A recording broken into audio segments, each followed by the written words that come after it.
Hello and welcome. I'm your host, Wim Lou. I'm joined by co host Alex Wong. You're listening to the Hello and Welcome podcast presented by Betway. Apologies in advance. My voice, I did lose my voice a little bit cheering for our beloved Toronto Maple Leafs, which me and Alex were in attendance for game one, 5-4 Leafs.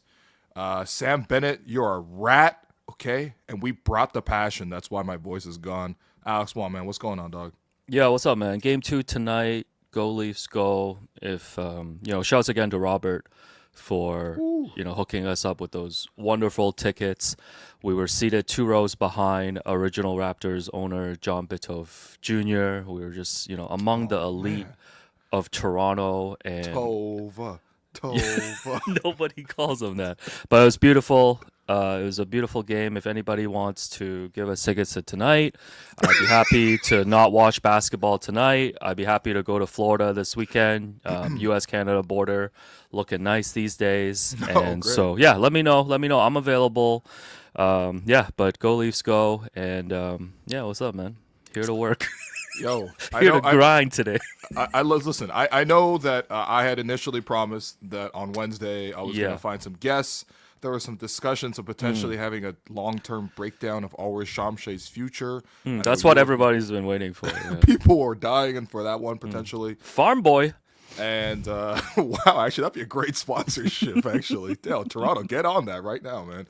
But then, of course, Tuesday, I kind of just took it the whole day off. It was my grandpa's 90th birthday. We treated him to a nice dinner at Walk 3. Big shout to Edwin, of course, taking care of us. Happy birthday to Grandpa Lou, man. Oh, man, 90 years old, man. Very, very fortunate in my life to have Yeah, all my four grandparents have all passed away, so Well, you're 40, but, the Oh, difference okay, here is okay, that all okay, four of my grandparents all surviving. And I'm very fortunate to be able to celebrate with him. So kind of just took the whole Tuesday off. That meant I needed to call in a favor. Last night you were like, Will, are you gonna do a show tomorrow? And I'm like, I'll come up with something. So this is the result. You've been brought in once again, and I've been tasked with coming up with topics. So this is what we have on the docket today.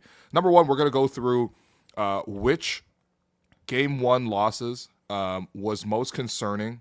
And I'm going to ask you whether or not you will change your prediction based on game ones, because quite frankly, there were kind of four upsets if you really consider the four series so far, especially considering the fact that you had picked OKC to win the series, big the mistake. Timberwolves to win their series, Boston to win their series, and the Cavaliers to win. And of course, all those teams right now have lost game one. Actually, Cavaliers have lost game one and two, but we'll get to them in a second. And then afterwards, this is the segment that I stayed up all night and woke up early this morning to figure out the Pat Spencer All Stars. I cannot wait for the Pat Spencer's All Stars segment. People, I know you're thinking, why would I click on a Pat Spencer All Star segment? We're going to deliver. But first, let's actually talk real hoop, and let's look at any of these series. Would you change your prediction after these game one upsets? Let's start with let's actually start with the Minnesota Timberwolves, who lost last night. Ow! That's a wolf. Yeah. Oh, Awul Neto. That's who was shooting the ball for them, because Anthony Edwards, face of the league, everybody wants to crown him. Starts 0 for 10 from the field. Doesn't score his first basket until 7 minutes into the third quarter. Meanwhile, Steph Curry leaves the game in the first half after pulling his hamstring. Hopefully he's okay, but the Warriors are saying he's day-to-day. But at minimum, it looks like he's going to miss probably like one or two games in this series, and he'd probably have to rush back in his return. Minnesota, though, only scores 31 points at halftime. Meanwhile, the Golden State Warriors got 4 or 5 shooting from three from Draymond Green, of all people, who finishes with 18, 8, and 6. Buddy Hield scores 22 points in the second half after having only 2 in the first half. And then, of course, we have our GOAT, Pat Spencer, hitting hook shots, while everyone's like, who the hell is number 61? Are you changing your prediction after watching what Minnesota put out there after game one? No, but I'm really disappointed in Minnesota, especially after the Steph injury. You'd figure they would just, even though they were down double digits, like this is not a full strength Warriors team. You expect the Wolves to regroup from their slow start, even after scoring 31 points in the first half. But that was probably the worst game I've seen any team play in these playoffs. Like the Wolves Yeah. had like a long layoff after beating the Lakers. The Warriors had to go 7, and they just didn't seem like they came out prepared. Hmm. Like I don't know what they were doing out there. Like aside from the terrible shooting, I think what did they start? They were like 0 of 17 from 3 to like Right. start this game. And they just never got it together, could never make a run. But credit to the Warriors too, man. Like Oh yeah. I don't even know how they fight. Like we just talked about them winning Game 7 on the road against Houston with just 4 guys. They're down Steph yesterday. Buddy Hield steps up again. Hmm. Draymond suddenly catches fire from 3. Like Gary Payton was contributing. Oh yeah. Like Big Pat threes. Spencer, you mentioned, like all of these guys. But you know, if I'm the Wolves, like I'm really upset that they just blew this opportunity. Now, big picture does look like Steph is going to miss at least some time, if not the whole series. Hmm. So you would figure the Wolves are clear favorites here, but I don't know. This Wolves team, it feels like every time they're doing well, they always take a step back. Do you think this is a case of a younger team just like getting too excited? You know, like when you have a huge win like you did over the Lakers, and that was like probably the most. I don't know. It's a huge comeuppance, really, to beat the Lakers in that fashion. The Lakers are probably the most hyped team every year, but especially this year after getting Luka. And do you think they kind of took their eye off the ball? Because like when I was watching this game, especially in the first half, they figured out in the second half, but like first half they were just throwing the ball around too. Like they were missing like open threes, which whatever. But like they were also just like so sloppy with the passing. And the Warriors are like a smoke and mirrors type of defense. Like they're playing a lot of zone, they're switching up a lot of matchups. They throw a lot of double teams at you. Like it's not a very predictable style of defense. So like I could see how that's disorienting, but I don't know. They were just like throwing the ball around, and I don't know. It was very funny seeing the difference in intensity between like what the Warriors are able to do versus like what the Lakers are able to do. Like the Lakers made the Timberwolves look unstoppable. They made them look like the 2014 Spurs. Meanwhile, they look like the 2024 Spurs here against Golden State. So, but I mean, is this something that's actually sustainable? Yeah, I mean, without Steph, I think it'd be a huge upset if the Warriors were to be able to get this series. But the Warriors kind of keep proving us wrong, man. And I think the Wolves have to prove that they're a trustworthy team. Like even last year, they went into Denver and like won the first 2 games against the Nuggets, and then ended up losing the next 3, and then had to regroup and win it in 7. I think this is clearly the series for the Wolves here. I expect them, if Steph is out, to still win this series. But Chris Finch called out Ant after the game, said that he didn't like his energy and stuff. So I respect that they have built a good relationship like that to be able to have those conversations or even get called out in that scenario. So Yeah. I'm not changing my pick. I still think it's Minnesota. I mean, if you're the Warriors now, you're looking at like Jimmy Butler carrying this team, right? And I don't know if Jimmy's at this Jimmy point in his Butler- career where he can do it. Jimmy Butler.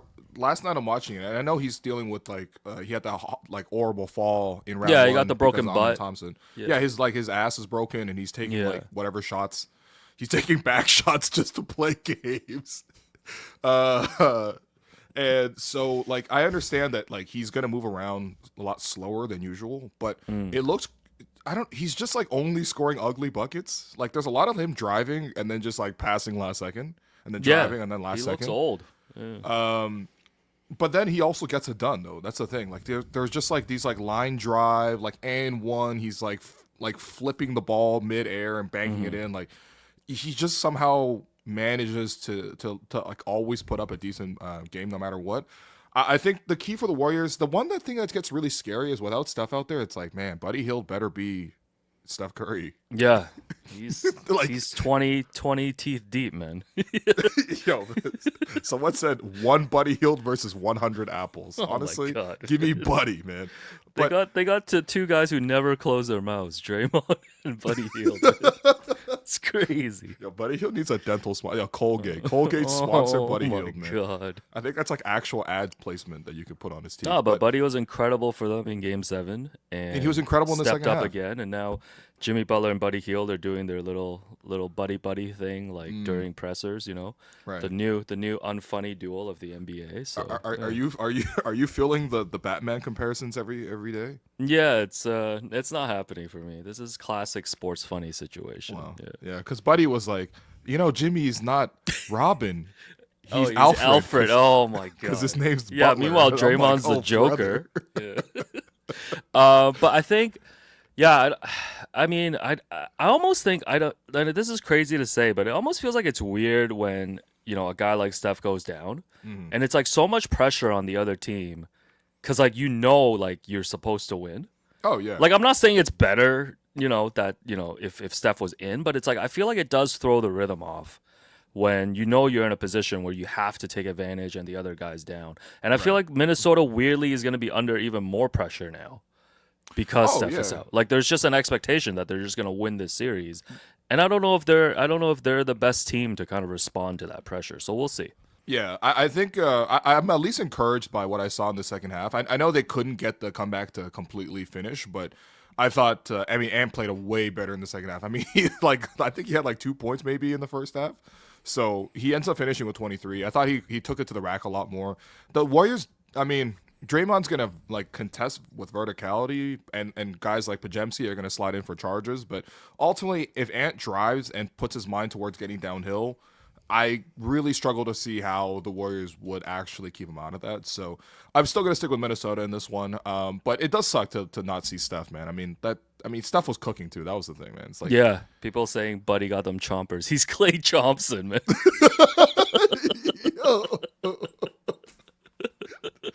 calling him no Chomsky, man. Yo, that's all I'm contributing today. Okay, so we're sticking with the Wolves. Okay, stick with the Wolves. Wolves. Hawool, baby. Let's go. What's their slogan, man? It should just be Hawool. Also, I love yesterday. I think was it Kevin Harlan calling the game? He was like, Jimmy Butler, the bridge burner. Yo, that's actually kind of fire, man. It's so good, man. That's your GOAT right there, man. Oh my god. All right, what's next? The next one, Boston losing game 1. We were actually at the Leafs game. It was the second period. I had obviously the game in front of us, but then of course on my phone, we're also watching bits and pieces of Boston versus New York. We kind of just assumed that Boston would handle their business.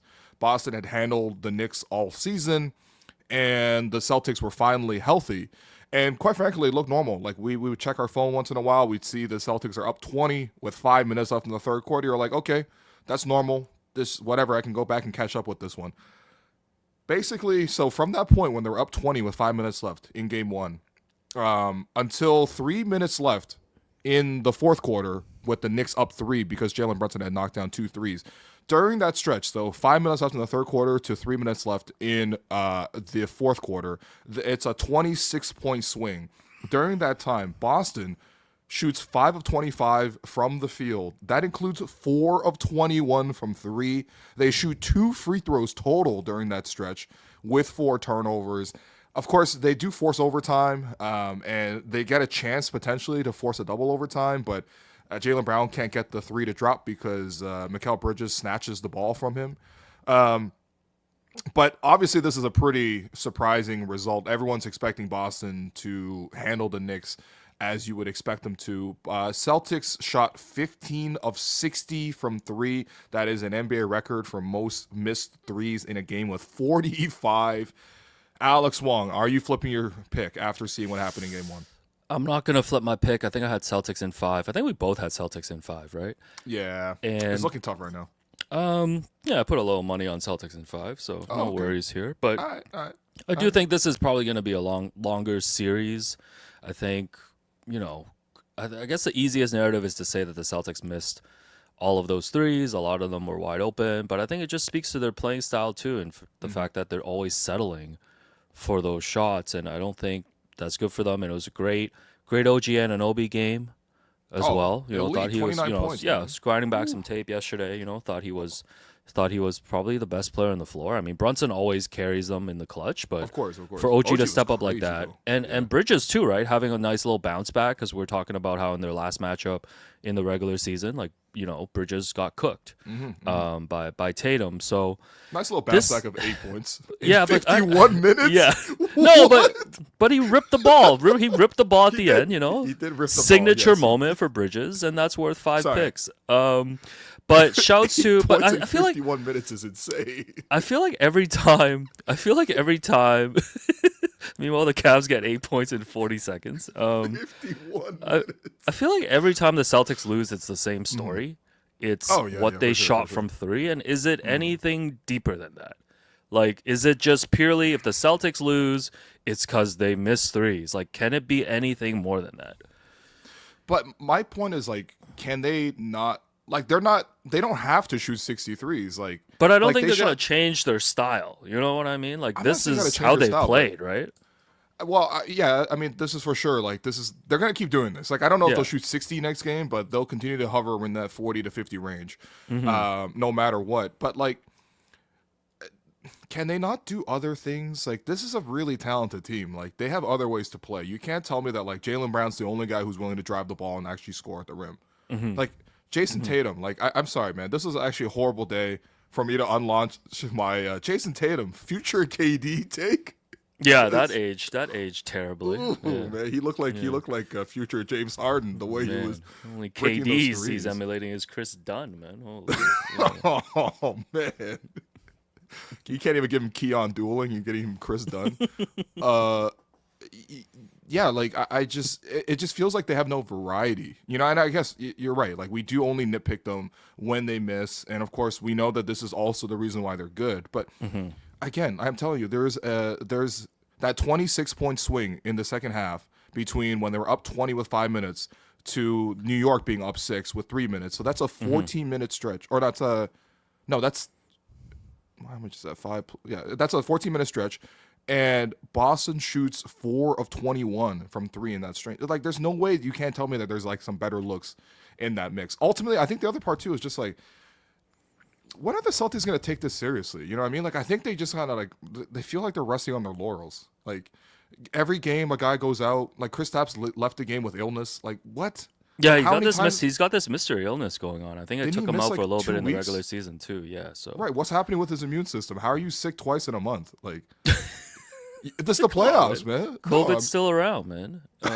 yo, but it's Don't listen to what are you, an RFK supporter? Yeah. I mean, this is the wrong Alex Wong I'm talking to once again. But I just want the Celtics to take it seriously because, like, I think, Well- like I'm not rooting for them to win, but at the same time, Yeah. like, this is a team that actually has championship aspirations, and I don't feel like they're playing like hard yet, which is crazy. Yeah, well, I think the deeper you get in the series, like it's gonna get dangerous if this goes 6 or 7 because the Knicks Yeah. have the talent, and you're banking on the 3-point variance as the Celtics, and you would argue that the Knicks have the best closer in this series in Brunson. Sure. And I'm not discounting the fact that the games in New York at Madison Square Garden, I think is man. gonna give the Knicks an advantage. Not that they're just gonna win the games because they're at home, Mm. but the Knicks already stole one now in Boston. Looks like there's a chance this could be a long series. And Yeah. I think coming off that Game 1 win for the Knicks, it does change my perspective of how this series is going to play out. You would ultimately think that the Celtics will still take care of business. But like you said, like they got to get serious and just, take care of business here because they are the better team. They are the better team. Although at the same time, though, their depth is starting to look like really. Because every time they miss one of these guys, like whether that's Holiday who missed a lot of the first round, or Kristaps who missed a lot of the first round, or some of the first round games too. Jason Tatum missed a game in the first round. It's just like when these guys are out and the replacements are Luke Cornett, for example, for Kristaps, like it just doesn't hit. And even Al Horford, like Al Horford's great when he has a guy who he can really lock down, like a bigger wing usually, like a, well, I guess even Embiid, but like Embiid, Giannis, like Paolo in the first round, he did a good job. But like, I don't know who that guy is in this one. Maybe Cat, but Cat's not a guy who has the ball. Cat's a guy who catches and shoots mostly, right? So, like I feel like for the Celtics, like what they need to do is like their wings needs to like thoroughly dominate New York's wings. And quite frankly, it's not like the Knicks' wings are bad. I mean, like Mikal, whatever, he can shoot better than this, but we know he's a good two-way player. And then OG has like really stepped up in the last like 2 months. By the way, are you surprised with this OG like offensive explosion? I mean, I feel like we've always seen bits and pieces of that from him, but like this feels consistent now. Like he's Yeah, not but doing this like as on accident. Like this is just what OG does. you think he's putting up 20 in Game 2 tonight? I feel like he's still a little bit up and down with that stuff. We'll see if Suni Lee's in attendance. So Why is she going to Boston? In I Boston? don't know, man. She might pop out. Either way, great joke, Alex. Yeah. That's what you popped on to say. No. Just that. No. I was just gonna say, like, based on like at least how it's looking, just because we have a point system going, like that game 1 loss, like really changes or like. Because I think 4-1 would definitely have been in play if they won the first, but it feels less likely. And yeah, just in the sense of like our little bracket, I'm feeling pretty good about 4-2. Yeah, 4-2 is looking a little nicer. But yeah, still like Boston in this series, but I like that the Knicks took game 1 because I feel like now we have a series and it's gonna be fun. Probably be more fun than we expected. Yeah. By the way, we got to give OG a little bit more love, man. 29 for in this one. He had 22 in Game 6, 19 in Game 5, 8 in Game 4. There we go. There we go, Will. Yeah. 22, Fibonacci 10, sequence. and 23. Like, no, but I mean, you know, he's averaging, I think, 20 maybe. Like, probably like high 18-ish. Yeah, props- Like, that's pretty good, man. Props OG, man. They need him to be 20 plus if they want to win this series. Yeah. So, But he's not a guarantee for it. yeah. So Yeah. shouts to Wingstop, man. Hey, You know, was that what they were calling that's him what they before? call OG and McCall Bridges. Oh, man. Oh, wow. That's tough. Yeah. I don't think they need a nickname, actually. I think we could just call them OG and Mikael Bridges. Okay, All right. I agree with you. I'm not going to change up. I do believe in the Celtics. I think that like they probably need not a wake-up call, but like something to just spur them. Because like I feel like they've just been like stuck in like second gear all season. Well, Bill They're just- Simmons, Zach Lowe emergency pod yesterday. Not enough of a wake up call. Yeah, do you think they bumped that in the locker room? Come on, man. Bill like, is yo, yo, freaking out, guys. man. Yeah. They're like, hey guys, here's our adjustments for game 2, but first, Pearl Jam. Hey, did you hear the Golden Globes announced that there's going to be a best podcast category next year? Oh, Yeah, Bill's man. winning that for sure. Yeah. Actually, it'll probably go to some NPR podcast. I know. It's It's actually gonna go to the educational. NPR. It's like, code switch. Yeah. But man, imagine Bill goes Love up Code there. Switch, though. Who do you think the first 3 people Bill will thank? Who are the first 3? I think House. House. Yeah. House, cousin Sal, and nephew Kyle. Yeah. Not a That's- single Boston Celtic in that. Oh, Maybe yeah. Russillo too. Yeah. He might thank Red Auerbach. You never know, man. Yeah. He's Larry like without. Bird. Well, probably his dad actually. Oh yeah, Oh, that's yeah, right. yeah. That's right. All Also, we right. don't talk enough about the fact that Bill just like straight up puts his dad and also his daughter on the pod. Like that's kind of nuts, man. No, it's amazing, man. It's nepotism at work, man. You guys don't want to hear from my dad or my brother. It's not I even promise you. nepotism when you put your like 80-year-old dad on, man. That's just love. Yeah. Yeah, where do we draw the line? Anyways, all right. Oh no! Oh no, I'm Versillo grinding tape. Ace E in the chat says, "Is Will the Russillo to Alex's Bill?" Oh shoot, I'm Bill. Oh my god. Yo, I would love to be Bill. All right, what's next? What's the next series? You got some Russillo tendencies. I'm not gonna expose your life. Yo, look up Ryan Russillo's merch, man. Yeah. What? Yeah, he sells merch. He has this like camo. He has this like black camo hoodie, and I course. think it says like RR on the side or something. Ooh, not Raps Republic, but Ryan Russillo. Yo, maybe I gotta get you a Russillo zip Yeah. up. Could- Yeah. We got to shop for them because we did do a Raptors hat shopping segment. Maybe earlier. that'll be the prize for the playoff predictions. You know what? Yeah. I'm 100% down. Although the Like, Tariffs are gonna eat us like crazy. Stop calling Taros with a French accent. Tariffs. Why do you call them Taro? This guy's ordering a Taro of bubble tea. What do you call them? Tariffs. Holy shit, man. I don't Taro negotiate with tariffs. Eason over here, man. All right. Okay. So neither of us are switching on Boston. Finally, OKC. I think Cleveland, like, let's be real, like injuries wise, is going to really hurt them. But OKC also managed to lose game 1, and I say that with all due respect to Jokic, who does have 42 points and 22 rebounds in game 1, showing once again why he's so great. As if anyone ever doubted that. The Denver Nuggets, who survived in 7 games to go through, where OKC was rested for a full week after sweeping the Memphis Grizzlies, who I've forgotten everything about now, except for Jaren Jackson Jr. shooting 2 of 18 every game. OKC up 3 with 2 timeouts left with, I think, like 30 seconds. Somehow, they commit the first intentional foul really quickly, so they, foul up 3 to deny that, whatever. They make the free throws. Now it's a 1-point game. OKC then calls one of their timeouts, goes the other way, draw some free throws. I think they make both. Then OKC immediately commits the intentional foul once again to stop the Denver Nuggets, who, by the way, at that point were in the backcourt. At that point, also, Jokic wasn't even on the floor because – oh, no, it wasn't that because so Jokic was on 5 fouls. They took him out the game because Denver is anticipating like fouling OKC to get the ball back because the shot clock's turned off. Yeah, and down. But then instead Shea gets the layup. Shea so cuts no behind. Stoppage in play. Right. But then of course, genius coach Mark Daigneault calls a timeout. Right. And continues this, shenanigans of fouling. He commits the foul to foul up 3 again, even though they're in the Yeah. without So then they stop the play to get Jokic back in. Right. And then they just keep doing this, and then 50-ball hang pole. Chet Holmgren misses both free throws, That's and OD. then Westbrook made the greatest pass of his career, going back up court, finding just a Aaron chest Gordon. pass across the Yeah, court. I but don't it know, was man. it was either that or he was gonna take a crazy shot. So the fact that he even passed it, full credit to Russ, who has been incredible in these playoffs. Man, you got to give it to Russ. Man, he's been an impact player in both series so far. And of course, Aaron Gordon hits his second game winner.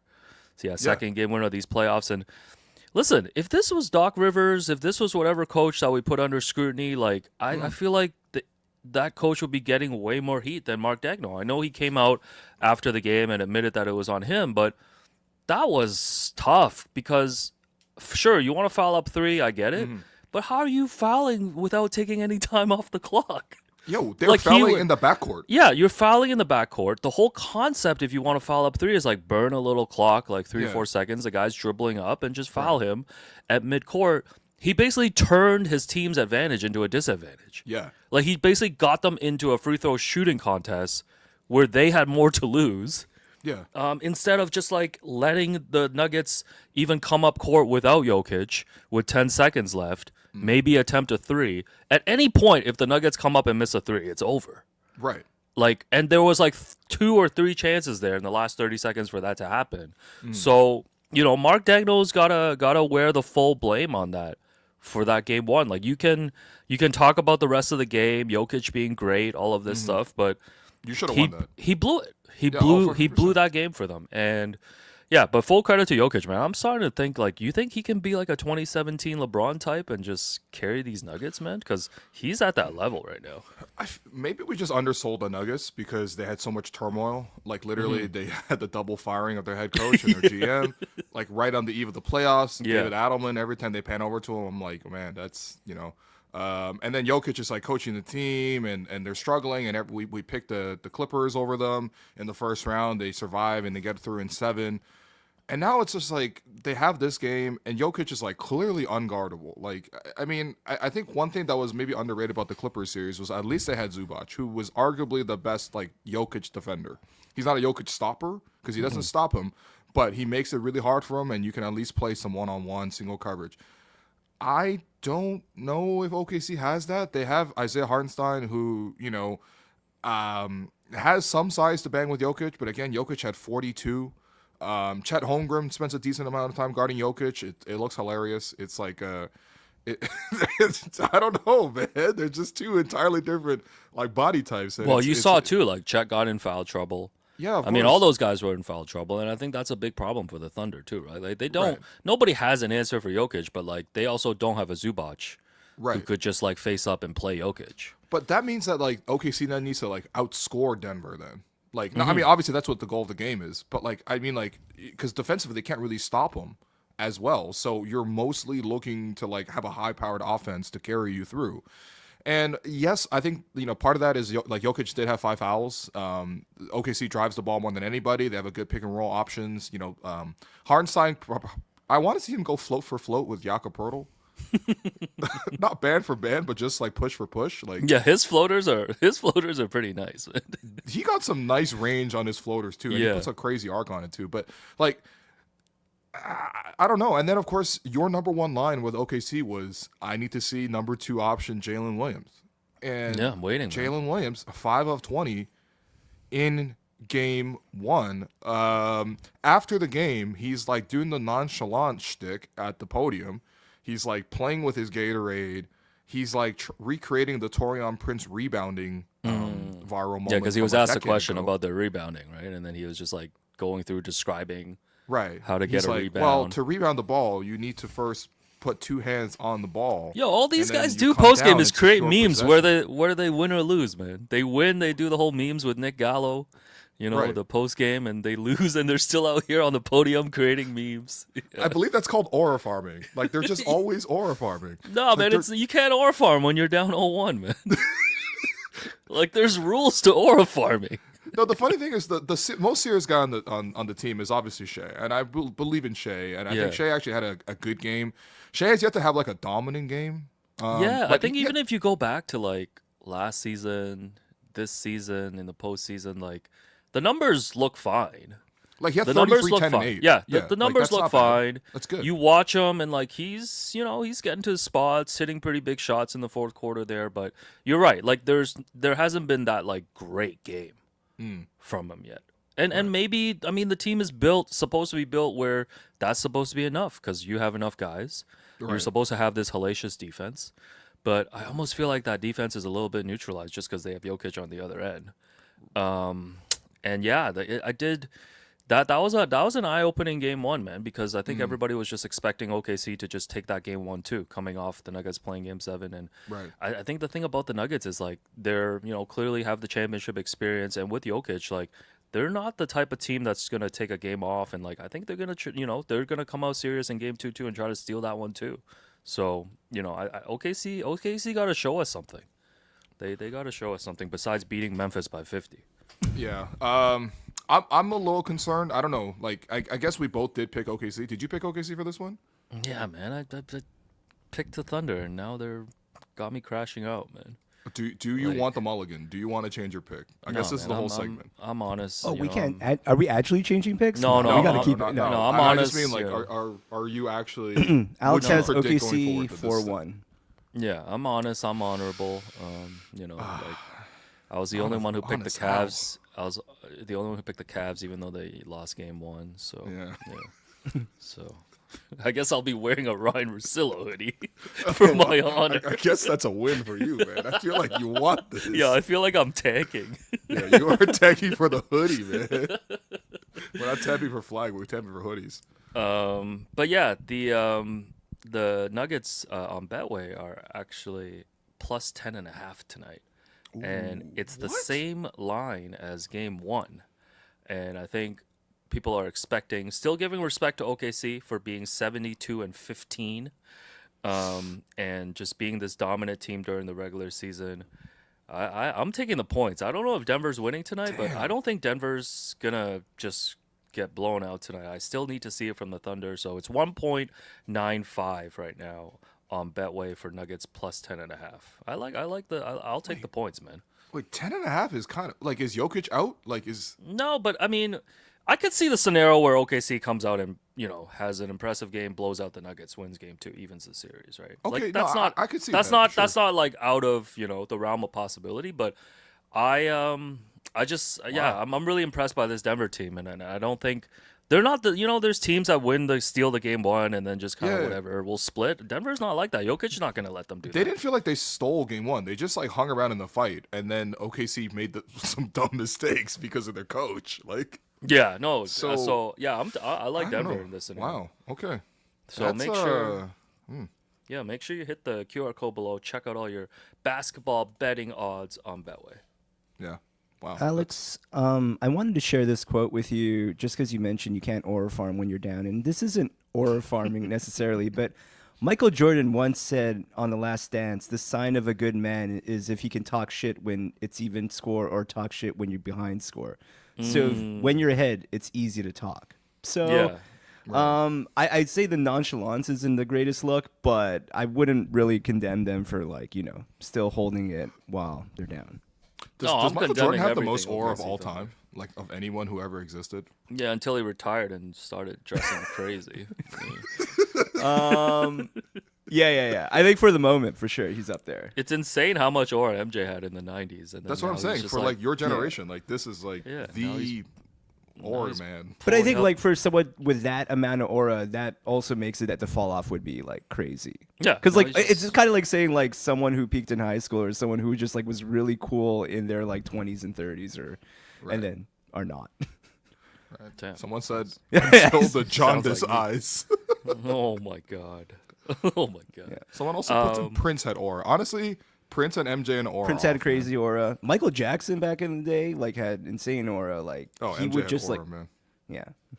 He had so much aura, his skin changed. Oh god. Shouts to MJ though, all-time legend, of course. All right. Also, just to point out, someone did pick the Nuggets for the series. I'm aware, Oh, but the new narrative is I'm tanking. Nah, Right? Yeah, yeah. No, you've been planting that ever since like last episode. I was just listening to you and I'm like, oh, Alex is like planning some sort of martyr move right now. I can't believe after, hating on the Thunder all season, I switch up and pick them, man. That was tough for me, man. Like I should have just stuck to my guns. I knew these Thunders were frauds. I think what you can rest on is you believed in the Clippers so much. Oh, actually, no, that doesn't even make sense. Because like if you believe in the Right. Clippers so much and the Nuggets managed to beat them, I can't believe you didn't choose the Nuggets. sure. Yeah, I don't know, man. I still think the Clippers would have been the best matchup Sure. for the Nuggets, and I'm gonna hang on to that. This is like the Celtics being like, if Kendrick Perkins was healthy, yo, if Chris Dunn just made 5 more threes in that series, woo. OKC would be in trouble. Five's a lot for Chris Dunn. I think Yo, that's, that was- that's what he makes in a month, man. Yo, that was crickets there, man. All right. Typical takes a day, 5-3 takes a week. Oh my god. All right, what's next? We got the Cavs. We got some feedback on the MJ thing. Swarlays or Chesto side. MJ mad as hell listening to this while using the Betway code. Yeah, hey, man. MJ's looking at 10.5. I'm taking the points, too. Nah, MJ's already at the virtual blackjack table, playing 3 hands. MJ had the Fremont experience, man. He playing horses. Holy, shouts to his side, man. Busy season over, baby. Yeah, that's right. Chanel Channel. Let's give him Chanel. What kind of It's just- tariff type pronunciation just was that? channel, It's just channel, man. man. It's Chanel. See on both Yo. sides like Chanel. Is I Aura knew the you were Gen- gonna say that. Is Aura the Frank Gen Z Rivers way? over here. Oh, brother. Make some new music, goddammit. Stop Aura farming Frank Ocean. Yo, no one needs new music from Frank Ocean or Rihanna, man. Hot take. Honestly, Anti was good enough. Anyway, Chanel says, is Aura the Gen Z way of calling a man handsome? No, you just call a man handsome, man. Okay. If he's handsome. It's just charisma, isn't it? Vivek's handsome. God. Yeah. Yeah, shouts to V, man. Yeah, shouts Very to V, man. well-groomed person. Allen Yeah. Iverson, Yao Ming, they also had Aura. All right. Yeah, I Google like that. Steve Kerr Yao Ming, guys, for Asian Heritage Month. Yeah. Just type in Steve Kerr Yo, why? Yao Ming and see if you want to root for the Warriors. Why do you want to do that, man? What are you, What? Jim Park? Oh, no. All right. Last one. I mean, I feel like we've already asked you this question in the sense of when we did our predictions for round 2, Cleveland had already lost game 1. Yeah, so and you guys potentially- flipped your picks. Yeah. You're so honorable, Alex. Yeah, I flipped my pick in that one. I'm sorry, but I mean, I guess I'm giving you the second chance. Not that they've lost both game 1 and game 2. Donovan Mitchell has 45 points. An incredible night of just attacking the rim and Hey, just going to read the basket. read Ty Jerome's line from last night. Ty Jerome, 1 for 14 from There the we go. field. That's I don't know, man. He wasn't the highest scoring Jerome last night. This guy's ruining the Jerome name, man. Holy. Yeah. By the way, someone pointed out his name is basically Tyrone, but like if you combine his names, Well, you're adding a syllable in between. Wednesday episodes. crickets. All right. But in any case, Goodness. the Cavs were without Evan Mobley, who sustained an injury. I think he tweaked something in his leg in Yeah. game 1. DeAndre Hunter got blocked, a very vicious block, I gotta say. But Benedict Mathurin met him at the rim, pinned his dunk on the basket, and then he fell really hard, and so he was out for game 2. And of course, since the start of Asian Heritage Month, Darius Garland has been out with a toe injury. So Yeah. it's not looking good for these Cavs, man. I mean, I'm not gonna lie to you. Is there a chance that Cleveland gets swept given their current injury situation? Yeah, I think it can happen, and I think for Raptors fans, maybe they'll take a little delight in that. Cleveland as the 1 seed in the second round, kind of like when Raptors got LeBrontoed, and this time Pascal, gets his little revenge on the Cavs. But yeah, it's looking tough. It's looking tough in Cleveland, and in case Cavs fans are having trouble, the diff right now is 2-0. Yeah, so they're down. The diff is 2. Damn. The diff is 2 in this series right now, so it's 2-0. But come on, man, they blew that game. Oh, for sure. They blew that game, 100%. and shouts to Aaron Nesmith with the most violent putback dunk off a free throw ever. Yo, he I killed look Donovan over and Donovan Mitchell is just dead. I've never seen a more violent dunk ever, man. Like, you didn't have to do all that. Just lay the ball in. Like 2 points was enough, but he's like, no. I've never seen someone come in this violent on a putback dunk off a free throw. Yo, Like, he was there to murder somebody. He's like, here's the diff. yo, it was like an action movie, man. I swear. Yeah, but It was man, like that Jackie Chan, but like, just this with Aaron Nesmith. each wheel Keenan. Oh, but, like, my God.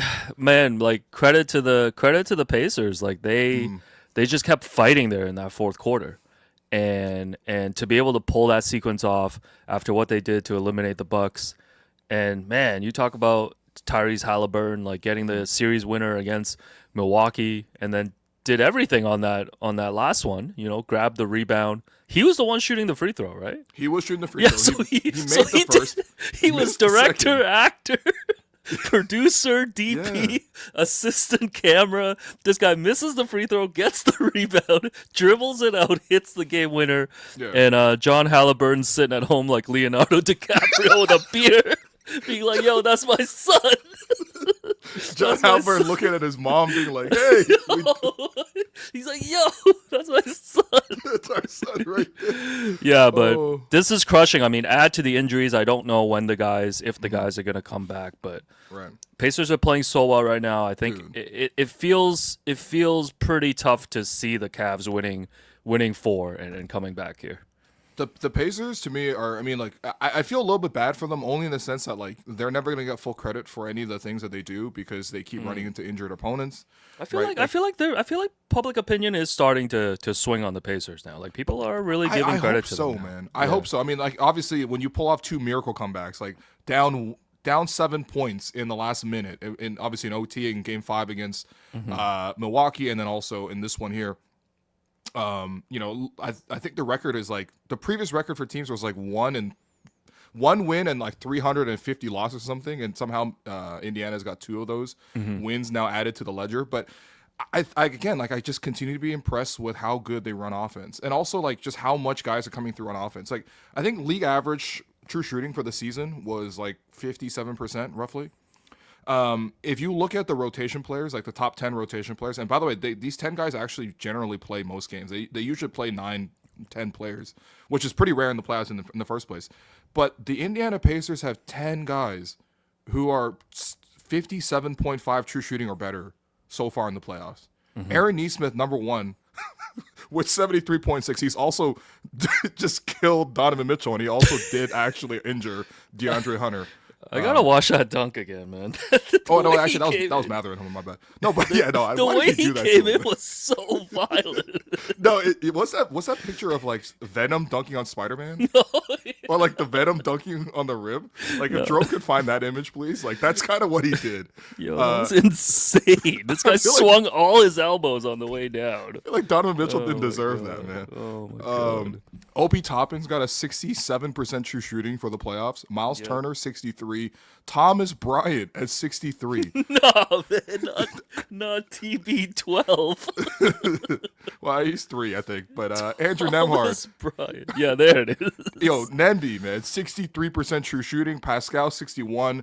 Bennett and Matherin, 61. TJ McConnell, 58. Jarris Walker, 58. Tyrese Halliburton's actually their least efficient guy in the rotation.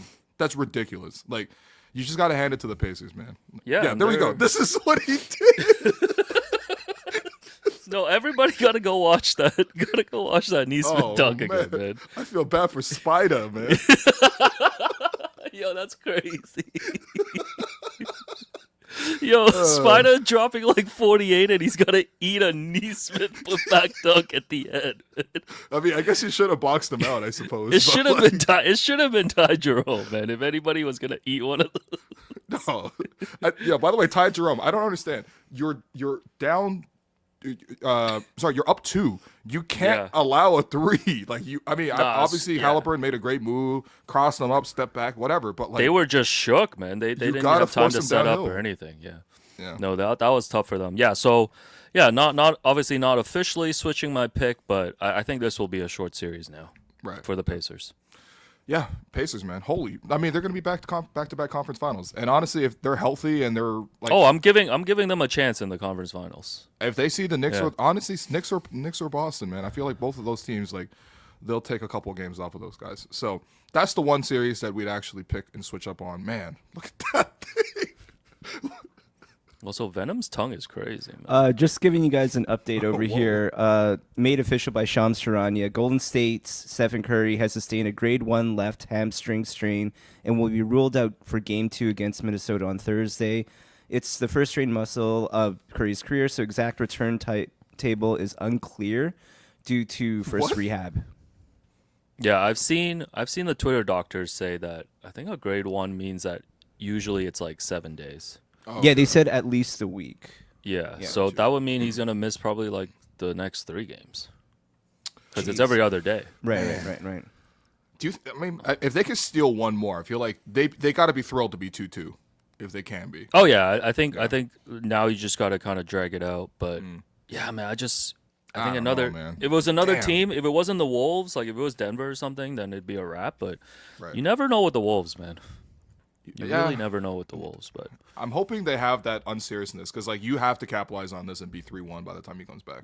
Yeah, and it sucks. Yeah, it just sucks not being able to see Steph make another run here because he was looking great. And how many more does he really have in him? You know what I mean? So no, these playoffs have been incredible, man. Holy. Yeah. I was actually trying to think back to like the last playoffs, like through the first couple rounds. That was just good, and I was trying to go back like 10 years, and I couldn't think of. I guess 2019 was pretty good, but I guess there's a little Raptors bias there too. Because, like, but didn't Portland and Denver go to 7? Milwaukee just, like, washed Boston, I think. Yeah, it wasn't really a lot other stuff going on. So it's been a long time. So it was like a good Portland series, I remember. I think you got to go back to, like, the mid-2000s, man, when it was, like, Sacramento, Dallas, Phoenix, like, Lakers, San Antonio out west and stuff. But we've never seen it this good across, like, both conferences. No, it's been much watched basketball. Like it literally, like if we go to one Leafs game, like you actually have to catch up because like you're missing 2 amazing games. Like that night, it was, the Knicks winning in overtime, and then obviously Aaron Gordon hitting his second game winner of the playoffs. Yeah, and then you got to fire up, and then you got to fire up Monday Night Raw. Oh yeah. And then you got to put on a movie because can't let that letterbox go idle for too long. Oh man, can't wait to see what you've been watching recently. Thunderbolts. Wow. Yes. All right. What's next on the menu? What's next on the menu is so one of the breakout surprise, I wouldn't even say stars, just humans of the playoffs, is the sudden discovery that the Golden State Warriors have someone named Pat Spencer on the roster. He is wearing number 61. And has a handlebar mustache, actually. I'm going to try to just, like, pull up a picture of him, just in case anyone doesn't know what Pat Spencer looks like. Here we go. Pat Spencer. So I think maybe the thing is just, like, maybe it's because he wears a T-shirt underneath his, like, jersey and everything like that, too. Like, he just doesn't necessarily look like what 99% of NBA players kind of look like. So I don't know why I can't pull up a picture. Maybe, Jerome, can I ask for one more favor and just I got you. I'll go find a picture. Jerome with the mustache, thank you. He looked like a pickleball player, man. He looks like a pickleball player, and when I come back with the 6-1, it ain't to play games with you. The 6-1 is nasty. That's what game 1 should have been for the Leafs versus the Panthers. It's not for the rat, Sam Bennett. Anyway, so Pat Spencer, he is I think he's already like 24, maybe 25. Like he's got grinded his way through the G League, and now he's on the Warriors. To be honest, he wouldn't really play if the Warriors haven't been so banged up. But there has been a number of blowouts. or if Jonathan Kuminga wasn't terrible. Well, Kuminga actually was okay for once. I've never seen someone take their value so hard going into guy, like man. restricted free agency, man. But there were some blowouts, right, in the Rocket series, and so you saw Pat Spencer briefly. He actually balled out a little bit, but then he got himself ejected for the headbutt, which was surprising. I don't think anyone had Pat Spencer as the one guy who got ejected from the Rockets Pacers series. Yeah, there we go. This is Pat Spencer. So as you can see, he hoops with the black tee on underneath. He flips to white depending on what jerseys they're wearing. He color coordinates, and then he got the handlebar mustache. He got the 61. Like this is Short just like shorts too. Short shorts. Like this is like a all-time like hooper look. I feel like. Yeah, is he vaxxed? Yeah. You think? Yeah. I haven't done that much research into this, okay. and hopefully I won't need to. But Hipster Chandler Parsons. Yeah. this got me thinking of the Pat Spencer All-Stars because Oh yeah, awesome. quite frankly, I needed content, okay? So, the story of Pat Spencer, if you guys don't know, he was a 4-year senior at Loyola. He won the Heisman, but for lacrosse. Like that, I guess. They got a Heisman for lacrosse? Yeah. What's the pose? They just holding the thing. They're like, What's the Heisman pose for lacrosse? yeah, I mean, I suppose they're holding the stick for lacrosse. Man. Spencer apparently holds the college lacrosse record for career assists with 231, as well as the Patriot League record for career points with 380. So, like, we're talking about literally like one of the best lacrosse players collegiately that we've seen. He's like a multi-sport athlete. He's like a Bo multi- Jackson. Yeah. He's like Deion Sanders. He's Deion Flanders, man. Yo, that's kind of fire. I like that. The Deion Flanders also. let me quickly tweet that for engagement. It's 28 likes. I'm investing at 28 likes. God damn it. He was the first overall pick in the 2019 Premier League lacrosse league. Damn. Which Yeah. is pretty impressive. No, like That's crazy. all due respect, like we're making fun of the way he looks and stuff. This guy's a crazy athlete. No, this is also crazy. This is what I'm saying. This is like the Pat Spencer All-Stars are the guys who aren't just like more athletic than they look, but they're literally athletic in two sports. He chose to play basketball at Northwestern because he got an extra year of collegiate eligibility due to the COVID situation. Facts. So he goes to Northwestern, Yeah. hopefully. But then that year, I think, gets canceled just because of the pandemic. And so he decided to go to Germany to hoop. He plays for the Hamburg Towers, which I think Damn. at that time was maybe Division 1, maybe Division 2 over in Germany. Then he somehow comes back and then he starts playing with the Santa Cruz Warriors, the G League team for the Warriors, since 2022. He's been on the G League Warriors for 3 years now. And finally, he makes his way up here. He looks like Matthew McConaughey now that we've isolated his head. Like, it's a pretty incredible I also guy. want to note, just because of how nondescript he looks, that's not Pat Spencer. Oh, down there. that's not Pat Spencer? That's former SNL comedian Will Forte. Oh, that's Will Forte. That's who I thought it was. I was literally looking up SNL right now because I thought it was a comp. Yeah. Okay. Yeah. No, I threw it out there because when I was watching the whole time, I was like, that's just Will Forte. And I was curious if I put him on here, how long it would take for you to realize it wasn't Pat Spencer. So here we are. That's So- crazy. Yeah. Yeah, you know what? I actually, considering how difficult it is for me to distinguish between these very famous people, I no longer feel bad when people can't distinguish between the three of us Asians. Shit. Come on, man. Asian Heritage Month down the drain on this part. Asian Heritage went down 0-2, man. They got dunked on Holy. like Donovan Mitchell. Anyway, so the Pat Spencer All-Stars is white hoopers who were also awesome in another sport and also, quite frankly, are just way more celebrated than they actually are because they're mostly just kind of role players in the league itself. So we got Pat Spencer starting at the 1. At the 2 guard, I got another Pat, but this time it's Pat Connaughton. 4-year senior at Notre Dame, was a star football, baseball, and baseball player.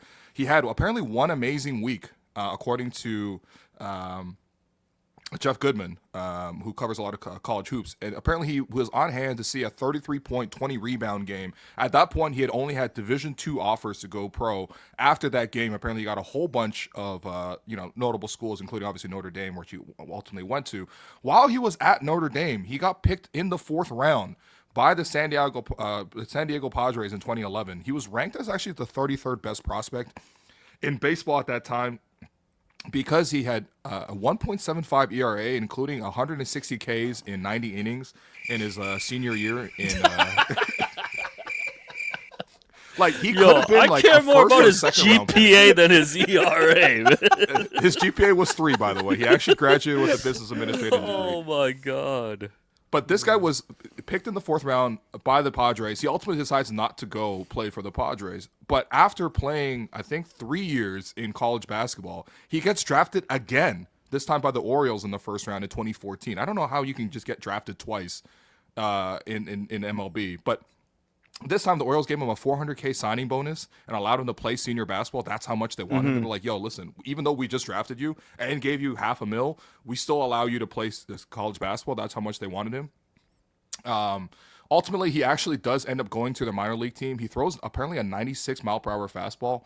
But of course, Pat Connaughton ultimately does not play professional baseball beyond that, and it ends up becoming a very long time veteran shooting guard in the NBA. He's an NBA champion. He's basically white Michael Jordan, man. He couldn't cut it in baseball, and you know. He could cut it in baseball, is what they're saying, though. Was he he got drafted just twice. a pitcher?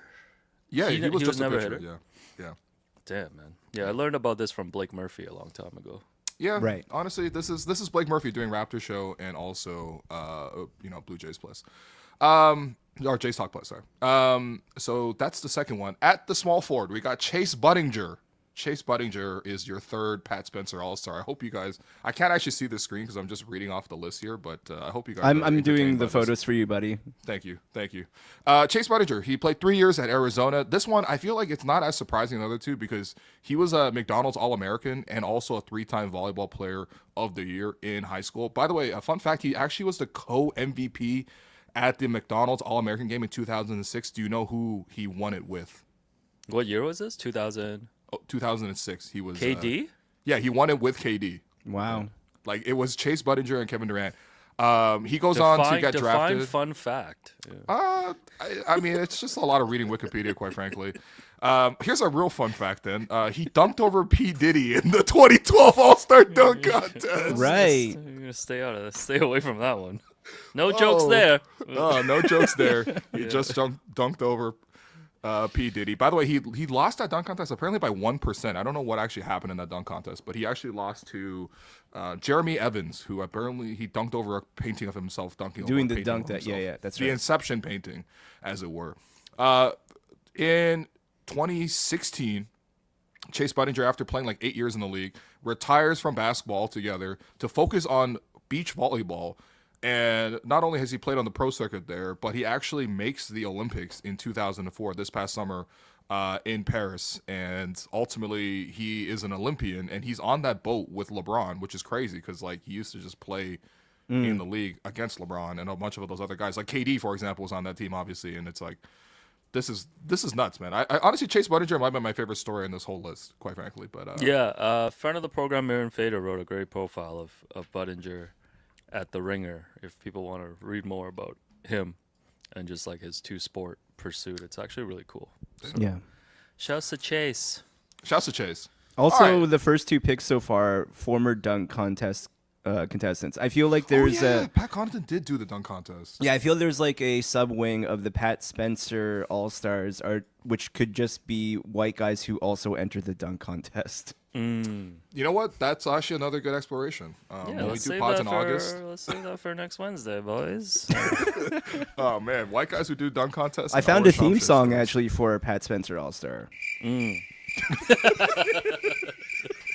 Moving on, we have we're playing small ball, so this is somehow our 4. But Danny Ainge, we got to go back in history. I feel like Toronto fans know this because he did obviously play for the Blue Jays. But a couple of fun facts about Danny Ainge. First off, he's the only person in history to be named to the All-American teams in both basketball, baseball, and football. Damn. Like that's The Green Anger. Like no one's ever done that except for Danny Ainge of all people. So he was a 3-sport star in high school. Ainge was named All-American teams in football, basketball, and baseball. At Brigham Young University, BYU, he was named National College Player of the Year and won the John R. Gooden Award for Most Outstanding Male College Player. While in college, Ainge also played parts of 3 seasons in Major League Baseball, not the minors, but the actual majors, with the Toronto Blue Jays, mostly as a second baseman. He was then drafted to the Boston Celtics and then played for the Portland Trailblazers, Sacramento Kings, Phoenix Suns, primarily as a shooting guard. He went on to coach the Suns and then manage the Celtics. Now he's obviously with the Utah Jazz, back in Utah. The crazy thing is you can actually find his Fangraphs page, which I guess he did play in the majors, so that applies to everybody. But like, it's crazy to just kind of look up Danny Ainge majors. And yeah, this guy actually, I mean, he didn't look that good, quite frankly. His triple slash line of average OBP and slugging was 220, 264, and 269. So like, imagine like an even weaker John McDonald, basically. But that's still really impressive. Okay, I see it now. Yeah. Anyway, one last fun fact is that So bad. We should be slandering Will. He did so much work for this. I know, this is really good. Yeah. One- No, one I last- apologize. one Also, last also fun to fact. Will's credit, this is like the third iteration of the Pat Spencer All-Stars. yeah, Like yeah. there were different versions that we've talked through. When you originally pitched this, I said, "Aren't these just the TJ McConnell All-Stars?"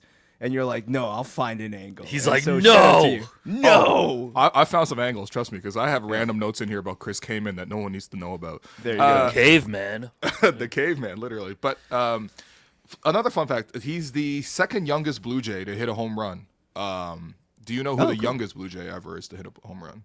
Wow. Carlos Delgado? No, not way off. I mean, obviously Carlos was amazing, but he's actually on the team right now. Vladdy? Yeah, it's Vladdy. Oh yeah. I was gonna Vladdy. say it was a Vladdy. Yeah. It's like him and Vladdy. That's unbelievable. So shouts to Danny Ainge, I suppose, for being just incredible at all athletics. And then finally, starting at the 5, we got to go back to the 60s, baby. Pat Riley. Oh my god. I don't know if you guys knew this, but as you Why can is see the right here. image the back of a card? You couldn't find just a cool photo of Riles? No, I can't find a good picture of Riles. This Oh is my gosh. this is an original. This I don't even know. This is paneer or whatever top deck or Paneer, whatever. that's what we ate last week. Yeah, whatever, man. This is an actual You mean card. panini? Yeah, I don't play the cards, man. Holy, You thought this was? I played Yu-Gi-Oh, man. I'm Asian. Paneer's crazy. Not an Asian heritage month. What are these cricket cards? Oh, shouts Anyway. to Shah Rukh Khan being the first Indian actor ever at the Met Gala. But yeah, go on. Wait, that actually finally Yeah, happened? I can't believe yeah, it, man. Yeah. Anyway, as you see right here on the card here, it says acquired by Lakers from Portland. Pat played reserve role at LA in the past 2 seasons, an All-American guard at Kentucky. He was the team's MVP for 3 seasons. Pat captained Kentucky Wildcats to his senior year, and it says right there, fun fact, Pat was drafted by the Dallas Cowboys of the NFL. And actually, Pat had talked about this specific subject because I didn't know this, but you know, one of the greatest tight ends ever in the NFL, Tony Gonzalez, actually played summer league for the Heat one year. Oh damn! Like he was I like, did not know that. Yeah. like he was like fully in the midst of his career with the Falcons, and he like actually played summer league for the Heat of all teams. And so Pat Riley was actually asked about sort of the idea of like a football player playing in basketball, and he was like, well, you know, he was drafted by the Dallas Cowboys in the 11th round of the 1967 NFL draft as a wide receiver. He didn't even play college football. He obviously was a guard at Kentucky. So they just drafted Pat Riley just based off the strength of his athleticism alone by the Cowboys of all teams. And he did say, quote, I was a quarterback in high school and I was a very good quarterback. Riley said, I decided to play basketball in college, but I also got drafted by the Cowboys, and I went down there, had a meeting with their owners. They wanted me to come play for the Cowboys right out of Kentucky, and I never played college football in college. So big shouts to Pat Riley, who's going to be your 5th option here. Yeah, I didn't realize he was so good at 2 sports. And then finally, actually, this is like the 6th man. I don't even have a picture for this, but Jay Triano apparently was. I just also want to add what might be the front of the card. Oh Pat my Riley. God. That's Yo, look at literally this, man. that's literally if Pat Spencer time traveled back. This is Benjamin Button Pat Spencer. For people listening, we are showing a photo of Pat Riley when he was on the my Lakers. God. Yeah, on a rookie Paneer card. But to be fair, oh man, that's a delicious card, man. Spicy. Nah, someone called it not Paneer Nelson. That's crazy. Anyway, a six man actually had no picture for, but apparently, fun fact: Jay Triano was drafted by both the Los Angeles Lakers, who went to training camp, didn't make the team, but he still got drafted, and also the Calgary Stampeders in the CFL. So, Damn. lots of Pat Spencers out there, man. Shouts to all the athletic white guys who can play two sports. I also wanted an honorary, obviously not a white guy, but just in spirit, something about J.R. Smith going back to college for golf. Oh, yeah. Yeah. That's dope. That's a Yeah. dope call out. I mean, if we actually explain it to African Americans, then this is the most common thing ever. Because like LeBron, AI, Michael Jordan, like it's not as unique as Pat Spencer. Let's say. Yeah, Andre Iguodala, basketball player and stock trader. Yeah. The most competitive sport there is, finance. Holy. Grant Williams, NBA player and CBA writer. You were doing while you were doing the Pat Spencer All Stars, ChatGPT is really bad, but I ran ChatGPT for some additional Lindsay Hunter All Stars. All right, let's hear them. I love Lindsay. Lindsay Hunter All Stars, as people know, originated by Bill Simmons. Right. It's it's basically NBA players who sound like hot girls. Yeah, what's that's this the long concept? and the short of it. Because Lindsay Hunter, well, I mean, yeah, kind of, yeah. Okay, how about does Tracy McGrady work? No, man. By the way, Tracy McGrady could have also made this list, if he was white, but he did retire from NBA basketball and then pitched for the Sugar Land Skeeters in 2014. Oh yeah, I remember Minor the league Skeeters. Skeet. Roger Clemens pitched for them one time. Campaign? Campaign. I don't know. I think it's just because the actual human campaign is just so like. That baddie T-Max. How about Casey Jacobson? I mean, you're forcing it a little. You know bit. what? I can see it. You know what? Yeah, that one could work. Just cricket me out, man. Yo, wow, you thought the Pat Spencer All Stars was bad? Cricket me out. ChatGPT, you're terrible. I'm deleting ChatGPT. All right, Tangerine. I thought you were gonna say Casey Jones or something, but Oh yeah, that's not a bad one. I don't know. All right. Anyway, Wednesdays, am I right? Wednesdays. Yeah, Anyway, guys. it's time now. Last thing actually for the show is the Tangerine fan inbox, and we want to let you know that Tangerine, even though the Toronto Raptors are over, Tangerine is still the official bank of the Toronto Raptors. Official partner of WNBA Canada and NBA Canada, and of course, they're not just fans of basketball; they're fans of basketball, the sport at large, man. Not just the Raptors, because Raps are out, but we're all watching the playoffs right now. And honestly, not just the playoffs in basketball, we're watching a lot of hockey as well. And this is actually what we're going to talk about is our experience at the Maple Leafs game. Jerome, thank you for our updated logo. Yeah, as no you problem. can see here, the double sticks across the hello and welcome badge. Honestly, it doesn't even look that bad, to be honest. We are now a Leafs podcast for the next however many minutes until the show ends here. Big thanks 3. to Tangerine for sponsoring the program. So, we have yet to get an NBA player / NHL player. I feel like that's the one crossover that we'll never see. Like, we've seen football, we've seen baseball. We're not going to see hockey, though. I feel like there's not even one that have played both at a high level in hockey and also at a high level in basketball. But maybe, who knows? Somebody in Canada I'll go do could some probably- quick research while you talk through this. Yeah, you're gonna be like, Robert Sacre was actually incredible in the WCL or whatever. He was incredible in WHL. no sports. No, shout out to Robert Sacre, man. shouts Played to in Bobby Japan, you know. Oh yeah, konnichiwa. Namaste. Namaste, my brother. So, thanks to a very, very generous friend of the program, we were able to attend Game 1 of the second round between the Toronto Maple Leafs and the Florida Panthers. Alex Wong. I didn't know this, but this is also your first ever playoff experience watching the Leafs, man. How was it for you? Yeah, it was incredible. You know, we went in there and you weren't sure what to expect from the crowds because sometimes when you're watching at home, I feel like there's complaints about the playoff crowds being too corporate, too quiet, but it was buzzing in there. And we have Raptors games as a comparison at Scotiabank Arena. Obviously, this is a playoff environment, so it's a little different, but you definitely felt the buzz in the arena. It was super loud when the players came out. Ooh, and we got to man. watch just get the full experience. I mean, aside from being there for a great win, like they scored 30 seconds in.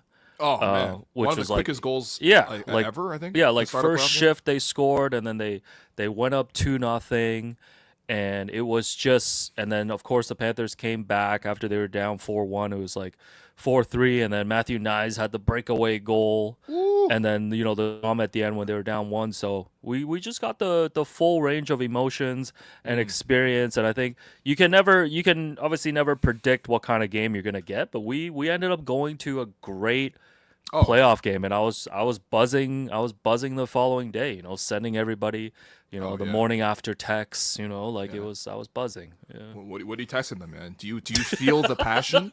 Yeah. No, we got some great towels and stuff, so yeah, I'm on the lookout for more Leafs tickets. Sometimes the Leafs, how the Raptors do those, like, first 5 people that come to Maple Leaf Square.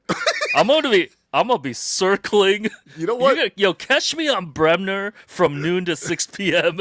every day this week. I'm circling. If the ticket giveaway is within a 5-mile radius of the arena, I will be there.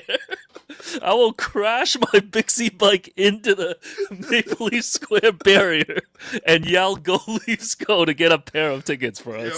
Honestly, this is like your usual pattern anyway. Because if you're not doing the show, you do a lot of walks downtown anyway. So like, I feel like if anyone could actually stumble upon one of these giveaways, I feel like you actually would. Yeah, Leafs official Twitter account. Just maybe do it after like 12 p.m. Like not like 9 in the morning. Well, unless he watches the show. We have an answer. We have an answer, and it's an actual NBA player. Oh my god. What?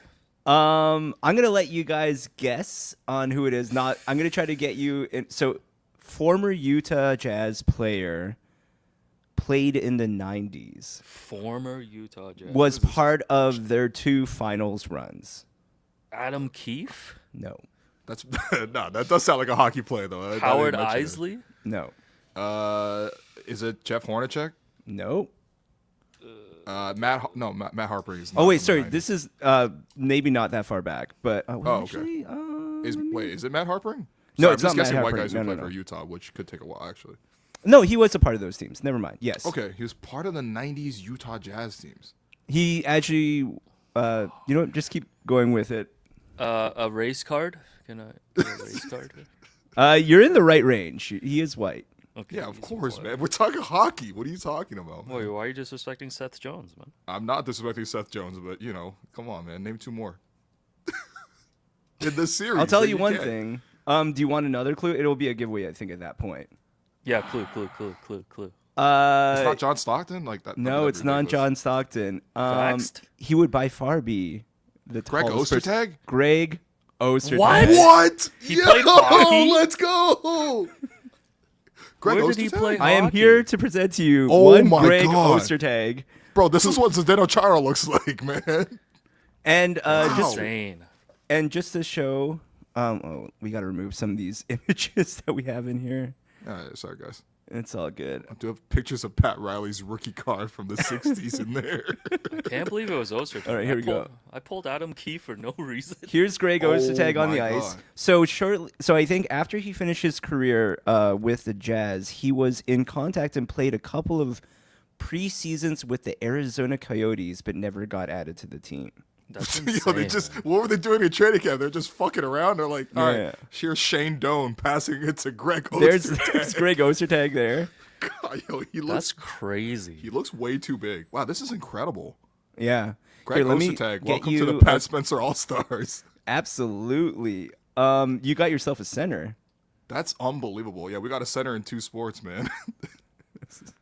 Let me see. How long do you think his stick was? Like this is ridiculous. Like must have How been a long custom. do you think his stick was? just saying, man. It probably took a lot for a slapper. Oh my god. Let me try to get you one more photo of Greg as quickly as I can. Yeah. Someone said this is literally why the Coyotes got relocated. Oh my god, man. Hey, by the way, shouts to the Coyotes for giving us who is it? Oliver Larson. Ekman Larson? Ekman Larson. Ow! Yo, he used to run my fantasy teams back in the 2013s. Shouts to Arun covering the Leafs Oh, shouts to man. Rune. for the Nation Network. Rooney, man. Yo, Rooney gave us a whole scouting report. Look at this man. contrast here of one Greg Ostertag Yeah, it's to the rest of the insane. players on the ice. Yeah, but come on, man. You just got to stick check this guy and you're good. Like, He should play. He should play goalie, man. no, but I feel like you got to like be able to like sidestep, like get down or whatever. He would need Although, to I be don't know. more flexible, I would say, like more mobile. No, I feel like you got the top shelf covered, man. This is insane. you got the but top shelf and the shelf on top of that. They could like a goal on a goal. I don't know if you Maybe guys. if I do that enough, you'll end the stream. I don't know enough about hockey, but has hockey ever tried like getting like somebody who's just like really big to play goalie, like not just like tall, but like That's like a great sumo question, wrestler that- type? You know what I mean? That's a great question. We should look into that. Tackle it next Wednesday. No, like you know what I mean? Like what if they got like just like a? You know, I think you're 5 minutes are up for the hockey segment. Well, the guys used to. They used to just wear huge pads, and the league had to like bring in rules. yeah, how is that allowed? Amazing. No, because guys used to just stuff themselves with like bigger knee pads, like huge jerseys, and then they had to bring in rules, man. Everyone looked like Joey from Friends in that episode. Yeah. Anyway, exactly, that one. here's a quick 5 takeaways from the Leafs game. No. We're done. No, I mean actually no. The only thing I gotta say, it actually was really fun. You know, I actually So fun. the energy was actually a lot better. I think also the big thing with hockey is just like seeing it in person is you got to see the whole ice and you got to appreciate the skill level. I mean, the Leafs skill level was really high, man. Like the passing, Oh, stick yeah. handling. It's like the touch. It reminds me of soccer. You know, sometimes like a player's like first touch is so important. How you're able to control the ball. Like the amount of times there's like a flipping, rotating puck in midair and somebody's just able to like pluck it. Oh yeah, you were noting the hand-eye coordination. That was crazy. There was one play where Stolars, get well soon, Stolars. I hope you're okay, man, because that was a dirty play by the rat, Sam Bennett. We were chanting Sam Bennett's a rat. That's a rat. Yeah. That's just not an angry cricket. I want cheese. But there was a play where Stolars was like all the way out of the face-off circle and then like made a 2-line pass to like spark like an attack, and I was like, yo, that's amazing. Like, Okay, Jeff Merrick. anyway, so I now love hockey again. So big shouts to the Toronto Maple Leafs. We want the cup. That was the chant going around post game after. Yeah, ran ran into friend of the program, Josh Sue, after. Oh, yeah. Oh, that's outside. nice. Yeah, so Asian Heritage Month moment there. Did you have any ice cream? Yeah, it was literally the same spot as where Darko was hired. Oh yeah. Well, that's where I've honestly. Yeah, that's the other thing too. They got to expand that thing, man. Why is it so small? You pointed this out, like. Will and fan zone. I also raw dogged the whole game. So we went in and he was like, "You want a beer?" I'm like, "I don't want a $30 beer." They were normal price. They were like $14. Like they We always. literally just raw dogged watch hockey. We got and free left. tickets. You don't want to just get a beer? We didn't spend a single dollar, put anything into MLSE's Respect. PNL. No. There's nothing on the PNL, man. Yo, that was a great raw dogging Yo, hockey experience. I was man. offering. I was like, "Yo, you want a hot dog? I'll get you a glizzy. You want Yeah. a beer?" You were like, "No." Also, at one point, you were like, yeah. "Let's." You're like, at the end of the first intermission, you're like, "I'm not walking. I'm staying in my seat." We just watched the Zamboni go around. And then the second is one, you're pretty like, fun. "All right, we could finally go for a walk." Yeah, we We walked to walked- the store. We walked, to the store, walked to the concession, and then walked right back. Like, Yeah, within it was 5 like too minutes. many people. Let's go back. Yeah, that was a great experience, man. That's good. All right, final segment here. It's just our normal segment. We're tankathoning. Let's Guys, go. give me your picks. Who do you think? Where do you think the Raptors are going to end up? Second. Okay, Will. I'm gonna go with 8. They keep going with 8. All right, Will's going to try to do the reverse fortune. And they did drop to 8, just like Will manifested. Oh, my and God. brutally, Philadelphia does jump to 2 this time around. Damn. By the way, I mean, I guess the lottery is next Monday, so take back your Mondays by watching Hello and Welcome. We'll be going obviously live after the result is determined. We'll figure out what to do from there. Honestly, if they get the 8th pick, I mean, I would like to add somebody, but that would be a cool trade chip. I got to say, the draft could be a really interesting time for trades because there seems to be a lot of stars available. And who knows, Toronto has a habit of trading their picks when you least expect it. And you never know. But Man, I anyway. was pushing the trading agenda a few months ago, and you weren't having it, man. Well, that's when we looked like we had a better chance at a top 4. You know, every Did time they now. play Song 2 by Blur? Oh, that's They one of must my have. favorite songs, man. They must have. Really? Eh? Woohoo! Oh, that's This was not the day to up your mic. By the way, they also played Mr. White's, not Mr. Whiteside. Mr. Whiteside. Mr. Brightside. That's Pat Riley in free agency. I see the white side. That's how you. Oh my god. Oh my god. I don't That's the understand. Pat Spencer All Stars. Just the Mr. Whitesides. Now Tyler Johnson's calling a cab. But yo, people were not singing. I couldn't believe it, man. I thought Yeah, people weren't is really Mr. Brightside into the... not big for white people anymore. I thought this was like the number one. I people think like it's to sing. more reflective of the. It was a crowd too cool itself. crowd. It was a Too- too cool yeah. crowd. Yeah. Yeah, you know, at one point there was two people sitting beside me, and I could hear them just talking the whole time about how to flip like their condos and mortgages and like cottages. They were like, yeah, I didn't know Andre Iguodala was a Leafs fan. No, I felt like I was sitting in a Quest Trade commercial, man. The guy was like, Oh. yo, man, I bought my first cottage for $150. Then I got it to $400, and then the Leafs, I guess the Liberals, they brought in the capital's gains tax, and I'm like, yo, shut the fuck up, man. Oh man, our section it wasn't just Leafs blue, man. That was a blue section, man. I'm telling you that. Yeah, It was not blue for surprising. Vaxxed? Yeah. Anyway, Just asked every Just person in our asked everyone? section. Vax? we would have got punched, man. We got punched. You would have gotten COVID. Oh god. Anyway, what a great show, guys. I appreciate you guys all rallying to do this emergency Wednesday. Nah, episode. man. Honestly, this is Looked our like we job. had nothing, but, you know. I mean, this is literally a job. We actually needed to do an episode. No, but I had said, yo, I got this for Wednesday, and then I had nothing, except for Oh, Pat Spence. All right, well, that's Is it that for the is pod. that cricket? that's the alarm test in my apartment that's saying that we should end the show. Yeah, there you go. my All right, guys. Thanks everyone for hanging out. Whiteside. Leave a like on the stream on your way out, please. And of course, we'll be back to you on Friday. Actually, we'll go live Friday morning. Joseph And- Kashar will be joining us, and we'll be doing a playoff six-pack. And maybe the Joseph Kashar All Stars. You never know, man. Best Italians to play in the NBA. We'll talk to you then. This has been the Hello and Welcome podcast presented by Betway.